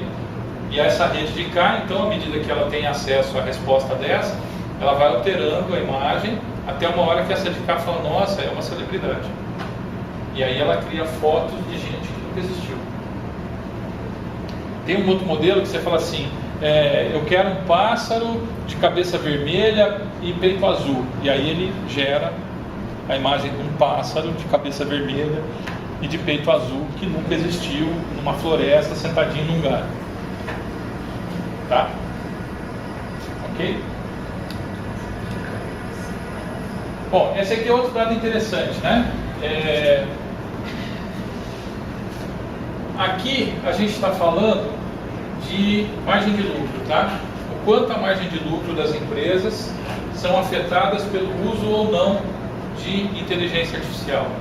Então a gente consegue notar que em vários segmentos de mercado, as empresas que estão usando a inteligência artificial para potencializar os seus negócios estão percebendo melhores margens de lucro. Ok? Isso o que nos indica? Que as empresas vão usar cada vez mais a inteligência artificial. Porque se isso melhora a margem de lucro, o cara vai usar.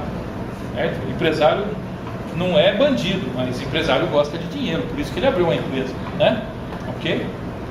Se não fosse para ganhar dinheiro, a gente abriu uma ONG. Depende, tem político que abre o ONG para ganhar dinheiro. Não, mas aí eu estou falando conceitualmente. Você está falando do cara que quer trabalhar. Certo? Ou assim, eu quero trabalhar com filantropia, tem um monte de lugares onde a gente pode fazer. Agora, a gente vive no mundo capitalista. No mundo capitalista, as empresas existem para gerar riqueza. Ok? Então, se algo torna a operação da empresa mais eficiente e melhora a margem de lucro, você pode ter certeza que em algum momento ela vai ser adotada. Aí depois vem as discussões éticas, né, de emprego, não sei o que, mas esse é o primeiro ponto, tá? E aí acontecem coisas assim, o céu do eBay, se você não tem inteligência artificial na sua estratégia, você vai morrer nos próximos anos. Então, se a tua empresa não estiver olhando para a inteligência artificial, você pode ter certeza que ela não vai sobreviver. Ok? Porque o teu concorrente vai fazer isso. Bom, olha que outro dado interessante. Aí são as patentes, né? Quem é o principal gerador de patentes em algoritmos de machine learning? Estados Unidos. O segundo maior? China. Porque esses caras há 20, 30 anos atrás descobriram que investir em educação dá resultado, né? E aí eles começaram a pegar os melhores cérebros e mandar para fazer curso nas melhores faculdades do mundo, com o compromisso que esses caras voltassem e reproduzissem o conhecimento lá dentro do país, tá? Aí depois Japão, a Europa como um todo 7,5%, Coreia do Sul, Canadá, que tem um monte de gente muito boa lá. Vocês estão vendo o Brasil aí? Pois é. Tenso, né?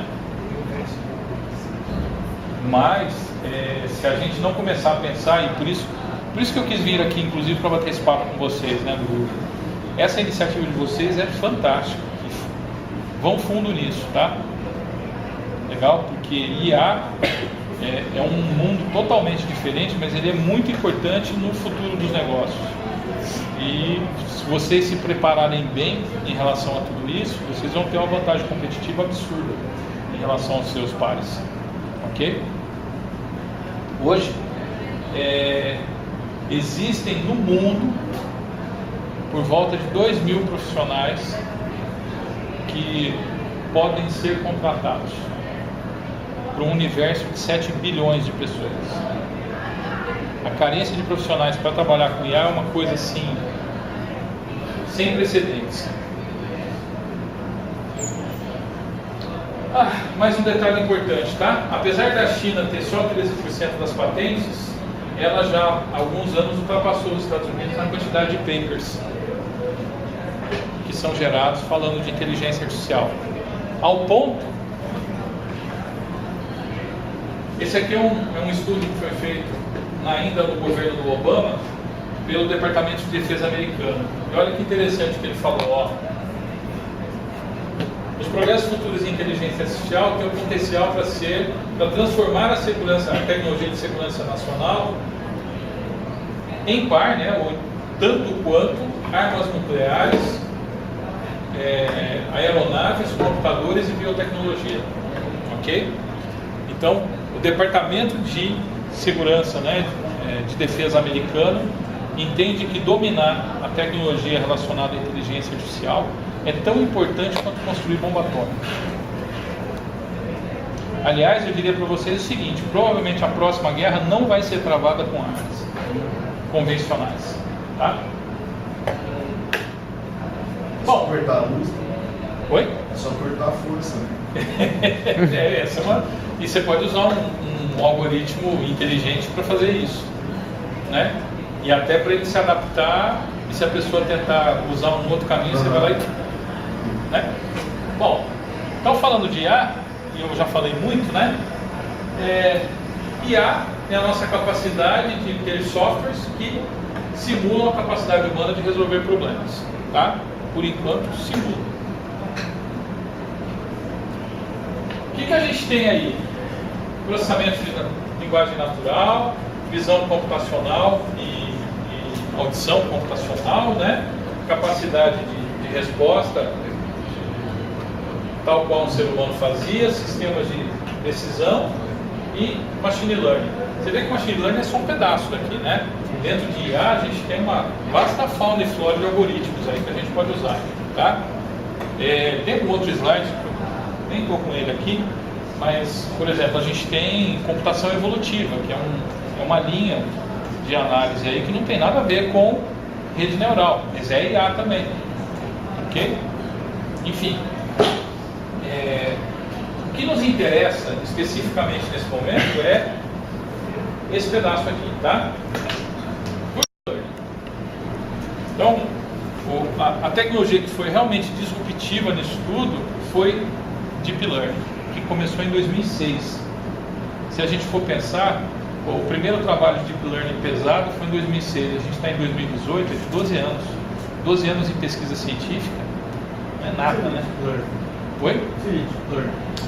Deep Learning são redes neurais profundas, só que bonito, né? Existe um problema com rede neural. Quando você cria uma rede neural, você vai fazendo camadas de neurônios artificiais para tomar decisão, tá? Só que nas redes neurais clássicas, você tem um problema de dimensionalidade aí, que a partir da terceira camada, você não consegue mais treinar a rede. Então você podia ter redes neurais com 3, talvez até com 4 camadas, mas não mais que isso, tá? Isso limitava fortemente a capacidade que a gente tinha de usar o neurônio artificial para a tomada de decisão, né? Em 2006 foi publicado um paper onde um cara criava uma arquitetura que resolvia esse problema. Então você passou a ter redes neurais com centenas de camadas, né? E aí foi muito legal, porque se a gente pensar naquele slide lá dos 30%, sabe aquela história de reconhecer o cachorro e o bolinho? Você vê que de uma vez o negócio andou, né?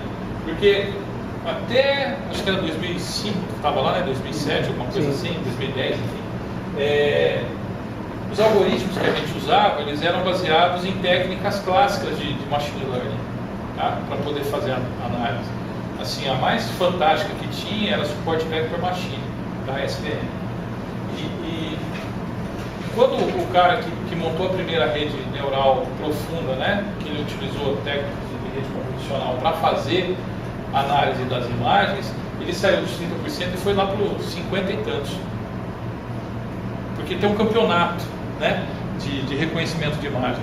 Então esse cara, ele lançou o paper dele, foi lá e provou que ele conseguia atingir uma taxa acima de 50% de acerto. Isso aí foi um furor no mundo acadêmico. O cara falou, pô, que porra é essa que esse cara fez? Né? E aí a rede neural voltou a ter significado. Mas a técnica por trás disso são redes assim com um monte de camadas. E ela é chamada de Deep Learning por causa disso, tá?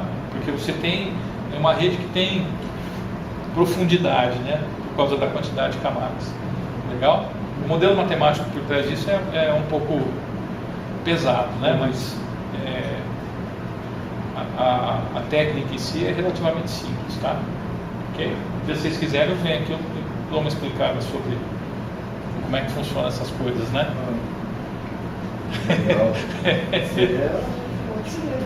É porque hoje a gente está só falando da generalidade, né? Ok? Bom, em Machine Learning, vocês estavam falando de Machine Learning, né? Sim. Então, basicamente, o que a gente tem em Machine Learning? Aprendizado supervisionado, aprendizado não supervisionado e por reforço. Vocês já viram isso? Aqui? Começando ainda. Começando? Então tá. Basicamente, para que a gente usa isso, né? Aprendizado supervisionado para fazer classificação e regressão, tá?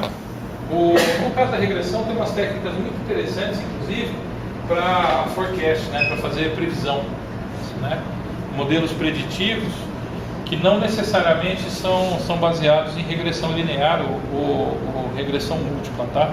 E eles conseguem ser muito mais assertivos do que os modelos comuns. Tem um trabalho que a gente está fazendo com uma empresa, isso é muito legal. Ele tem uma base enorme de empregados e desempregados, né? E a gente está montando um algoritmo para...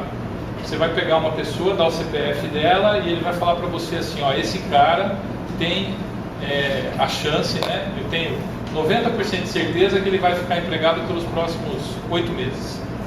Ou eu tenho 100% de certeza que ele vai estar empregado nos próximos 6 meses. Para que vai ser usado isso? Para análise de risco de crédito em banco. Na hora que você for tomar o crédito, o cara vai olhar e falar, bom, esse cara ele é estável no emprego dele? Ele tem capacidade de se manter, né? E a gente está usando Deep Learning. Deep Learning não, na verdade está usando técnica clássica de Machine Learning para isso. Aprendizado não supervisionado a gente usa para fazer redução de dimensionalidade em clustering. Legal? Qual que é a diferença entre cluster e classificação? classificação você tem o rótulo, né, para treinar. Isso, você já tem o padrão pré-definido, você já tem as classes, né? O clustering não. Você, a partir de um conjunto de dados, você cria agrupamentos que não necessariamente eram conhecidos. Legal? Isso aqui é muito legal para análise de perfil de consumidor. Você consegue criar clusters de consumidores que não são tradicionais. Tá? Então, por exemplo, eu vi um trabalho que foi feito com consumo de cartão de crédito com esse tipo de técnica, e aí eles descobriram, por exemplo, que existia um cluster de gente que só usava o cartão de crédito para abastecer em posto de gasolina, outro cluster de gente que só usava para viajar, e tinha o que eles chamaram de vida louca, que é o cara que só gastava em bar de motoqueiro e peça de moto. Sabe o tiozão que tem uma Harley Davidson, né? Bom, e Reinforcement Learning, basicamente a gente simula aquele treinamento por reforço, né? Como é que chama a técnica lá de Pavlov? Forçamento operante. Forçamento, condicionamento clássico. Condicionamento, ok? Então você condiciona a rede, basicamente usando um algoritmo de premiação e punição. Legal? Oi? Tentativa e erro. Mas não é só tentativa e erro, né? Você penaliza a rede quando ela erra e premia ela quando ela acerta. O problema é que se a base tua de premiação, né, e de punição estiver errada, a rede vai aprender tudo errado. Para quem tiver curiosidade, quiser brincar com o mundo IBM, dentro lá do Bluemix, né, que agora chama IBM Cloud, a gente tem essas APIs aqui, todas elas são gratuitas, vocês podem usar para criar suas soluções de inteligência artificial, tá? Tem as suas limitações, óbvio, a quantidade de coisas que você pode usar, mas você faz a sua conta lá e começa a usar, tá ok? Onde todo mundo começa é naquele cara lá de cima, que agora nem chama mais Conversation, tá? É o IBM Assistant, para criar chatbot. Você consegue criar um chatbot aí com alguns minutos de prática, tá? Mas tem APIs muito interessantes, por exemplo, essa daqui, ó. Essa daqui, se você der um texto com até 1000 palavras de uma pessoa, ele traça o perfil psicológico da pessoa. Tá? Então, se a pessoa é mais agressiva, menos agressiva, se ela é mais expansiva ou não, e traça também perfis de consumo. Tá certo que isso aqui está adaptado para o mercado americano, tá?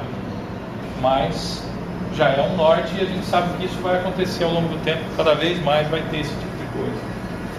Esse Tone Analyzer aqui também é muito legal. Ele analisa o sentimento que está numa frase ou numa conversa. Só que o sentimento, normalmente esses caras que fazem análise do sentimento, ele fala assim, positivo, negativo ou neutro, né? Esse aqui não, ele te dá a taxa de agressividade, a taxa de tristeza, a taxa de alegria que tem naquela frase. Nós vamos basear por quê? Baseado nas palavras e no jeito que as palavras estão organizadas no texto. E aí é onde entra a história do Deep Learning com um grande volume de dados. Então, por exemplo, eu sei que para treinar esse cara aqui, ó, que transforma a voz em texto, né? Para você fazer um cara que consegue um modelo de reconhecimento vocal, você precisa de pelo menos 10.000 horas de fala devidamente tagueada. No caso, o programador fazendo. Não o programador, alguém, né? Sim. Certo? Onde você consegue isso com facilidade, uma relativa qualidade? Em filme. Filme? Legenda de filme. Você tem o cara falando e tem a legenda. Mas de qualquer forma você precisa de pelo menos 10.000 horas. Agora, você pega um Google da vida, um Facebook, etc. Os caras têm milhares e milhares e milhares de horas desses modelos. Então, por isso que o Google hoje ele reconhece com muita qualidade de voz. Tá quase perfeito eles falam da Speech Recognition do Google. Isso, exatamente. Né? Tá de 10 a 0 da IBM, tá? Mas se esse Minority Report, o cara vai dizer assim, Google, procure uma faca, em 5 minutos vai ter um policial batendo na sua porta, porque a forma, o tom de voz que você falou procure a faca, significa que você vai dar um Pode golpe. ser. Né? Pode ser. Não duvido, não. Tá? E até é aquela brincadeira do Elon Musk, né? Falando que a gente está dentro da Matrix. Certo? Logo, logo nós vamos descobrir isso. Legal? Mas essas APIs aqui é interessante para vocês já darem uma brincada. Assim. Se quiser ter um contato com inteligência artificial, coisa bem enlatada, aqui é um caminho, tá? Tem uma outra plataforma da IBM que chama-se DSX. Ele mudou de nome recentemente, mas se vocês procurarem o DSX, aí já é para cientista de dados, para usar Jupyter Notebook, etc. Você pode subir até 2 GB de dados para fazer análise. E tem um outro que é o Watson Analytics, se eu não me engano. Que aí é uma plataforma de análise de dados para pequenas e médias empresas. Bom. Aí chegamos na questão da empregabilidade, né? Ok? Quem são os empregos que vão existir no futuro? Aqueles que não poderão ser feitos por uma IA. Basicamente, no atual estágio que a gente está da inteligência artificial, tarefas mecânicas repetitivas vão ser substituídas por robôs, sejam robôs de software, seja um robozinho com IA, seja robô mesmo, tá? O conceito que a gente tem de autômato, né? Ok? E aqueles empregos, aquelas atividades onde o grau de especialização é muito alto, também tendem a ser substituídos por uma inteligência artificial, ok? Porque você afunilou tanto o campo de conhecimento que eu consigo empacotar isso dentro de uma IA. Legal? Mas de qualquer forma, o que acontece, né? Ó, a IA, ela vai atuar aqui nesse campo, tá? Dado empírico e análise matemática gerando conhecimento. O ser humano, ele vai atuar fortemente, né, em experiências e sensibilidade. Ok? Por isso, foi feito um estudo onde o pessoal avaliou qual que é a taxa a probabilidade de algumas profissões desaparecerem, né? Olha que legal. Deixa eu ver se aqui o apontador. Aqui tem menos probabilidade de desaparecer, são os terapeutas recreacionais. Olha que coisa bonita, né? O cara que trabalha com coisas lúdicas, né? Ok? Por quê? Isso aqui é relacionamento humano no seu ápice. Em compensação, ó aqui, ó, operador de telemarketing. A chance dele desaparecer numa escala de 1 a 0 é 0,99. Ou seja, a gente tem 99% de certeza que num breve espaço de tempo o operador de telemarketing vai desaparecer. Assim como contadores e auditores, vendedores, escritores de coisas técnicas, por exemplo, bula de remédio, tá? Já tem um algoritmo que escreve artigo científico. Real estate é corretor de imóvel, tá? Ok? Processamento de texto e digitadores, e aí as profissões vão diminuindo, tá? Oi? O agrônomo não está aí, ainda bem. O agrônomo não, sabe por quê? O agrônomo administrador, agrônomo, né, e o cara de engenharia de produção são 3 profissões que o espectro dela é muito amplo, né? Então o cara pode atuar em vários segmentos, ok? Mas um segmento específico da agronomia, você pode ter certeza que vários deles vão desaparecer. No telemarketing, por exemplo, a Vivo mesmo, fazia muito tempo que não precisava ligar para eles a respeito de algum crédito. Só liguei porque estava de noite e tudo mais, né? A respeito do plano. A mudança que eu notei do atendimento que você tinha antes, que era tipo, a voz mesmo, o atendimento que você tinha, se tornou muito mais humano, entendeu? Muito mais próximo, uma coisa que deixa mais, tipo, mais fácil de atender, mas não tem aquela demora que tinha antigamente. isso aí deve... Que os atores aparecem Aqui, mas até que está por baixo, né? 37% de chance, tá? Mas de qualquer forma, logo a gente vai ter o algoritmo atuando. Tem um filme que saiu agora do Van Gogh, que fala do Van Gogh, assim, puta, como é que chama aquele filme, gente? Enfim, ele não tem a ver com substituir o ator, tá? Mas toda a geração da imagem do filme foi feita por IA, para dar aquele efeito do Van Gogh pintando. O filme inteiro é como se fosse um grande quadro do Van Gogh. E o que fez isso foi uma IA. Aliás, tem uma IA que você passa para ela imagens do quadro, né, do artista, algumas imagens dos quadros, e ela aprende o estilo do cara. Aí você pega uma foto de uma pessoa e ele transforma a foto para ficar com o estilo daquele artista. Isso aí de telemarketing que ele estava falando de substituição, eu tenho um parente que ele é o ouvidor nacional da Yamaha, e é o chefe lá. Ele estava substituindo a parte da ouvidoria de ter que ligar pelo Facebook mesmo. Ok. Você falava no Facebook, o cara já processava e já mandava por tudo lá mesmo. Eu estou com um trabalho para uma universidade que o pessoal quer substituir o atendimento do EAD, né? Mas por enquanto a parte de dúvida, como é que eu peço a segunda via de prova, sabe aquelas coisas, né? Hoje o atendimento é telefônico, a gente está montando o esquema para ser feito por um chatbot com atendimento por voz. O que ele ganha com isso? Atendimento 24/7, melhoria na qualidade da informação, não sei o que, tarará. Se você xingar o chatbot, ele não fica magoado. Porque é triste, cara. Beleza? Mas isso aqui, ó, vocês podem escrever, tá? Essa profissão aqui já morreu. Ela só não está fedendo ainda. Se alguém aqui trabalha em call center, eu aconselho fortemente a imprimir o currículo e buscar emprego em outro lugar. Se alguém que trabalha em call center, ainda bem que está aqui, entendeu? Mas assim, já tem muito software para substituir o operador de telemarketing, tá? E cada vez vai ter mais. Bom, quais são então as habilidades que a gente acredita que vão ser necessárias, né?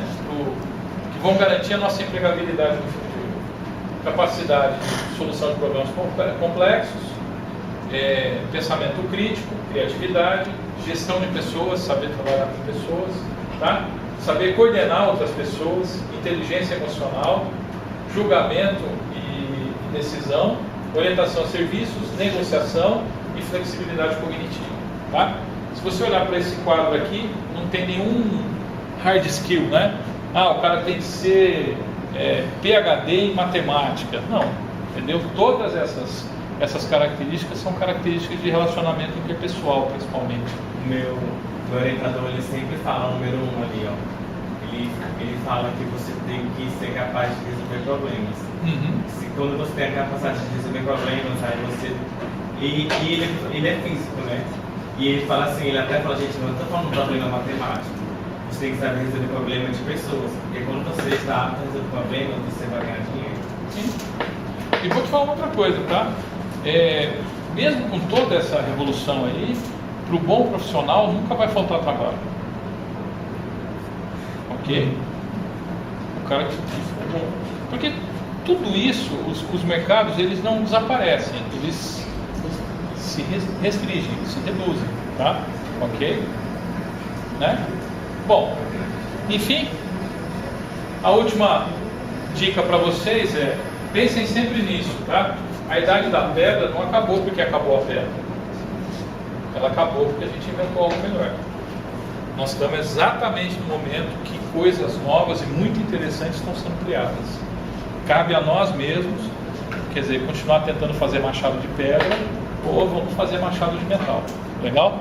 Se a gente vai participar desse movimento de forma positiva e angariando resultados com isso, a decisão é nossa. Tá bom? É isso.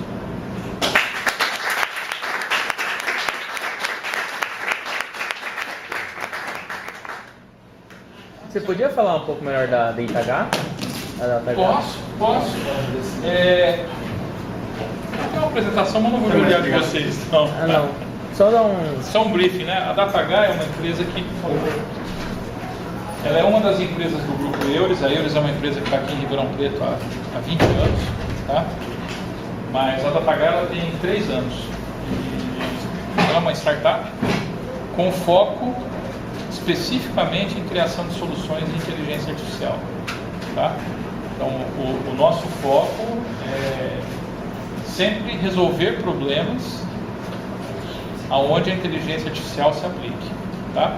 Por isso que a gente está mexendo com mamografia, carro autônomo, né? Tem iniciativas de análise para segurança patrimonial, de perímetro. Tem um outro cara que trabalha com a gente que é especialista em defesa aeroespacial. Então tem algumas coisas relacionadas à mira eletrônica, enfim, tá? Mas a ideia é usar a inteligência artificial para a resolução de problemas, tá? Então esse é o foco da DataGuard. Agora a gente descobriu que não tem mão de obra para isso, tá? Então um outro negócio que a gente fundou aqui em Ribeirão é o I2A2, que é o Instituto de Inteligência Artificial Aplicada. E aí o I2A2 a gente fornece para o pessoal que está lá treinamento em técnicas de machine learning, deep learning, etc., né? Matemática e algumas outras coisas básicas para a pessoa poder se movimentar nesse mundo, né?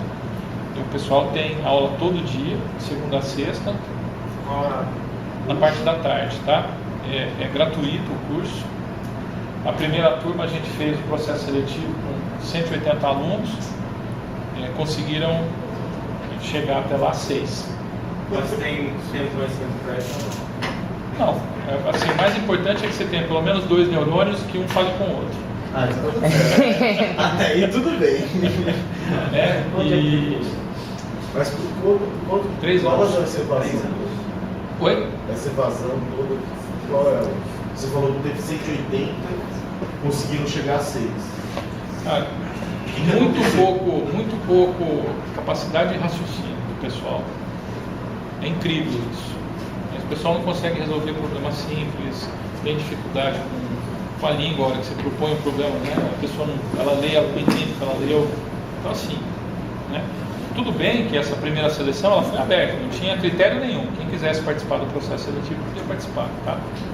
Mas é preocupante.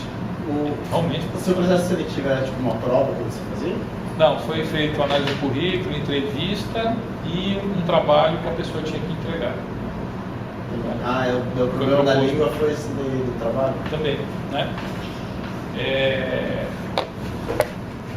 E durante esse tempo, esse trabalho lá com o pessoal do 2A2, a gente coloca a teoria, mas assim, a gente sempre tenta trazer um problema prático relacionado àquela teoria que está sendo colocada, tá? Então a gente está testando um modelo de problem-based learning, tá?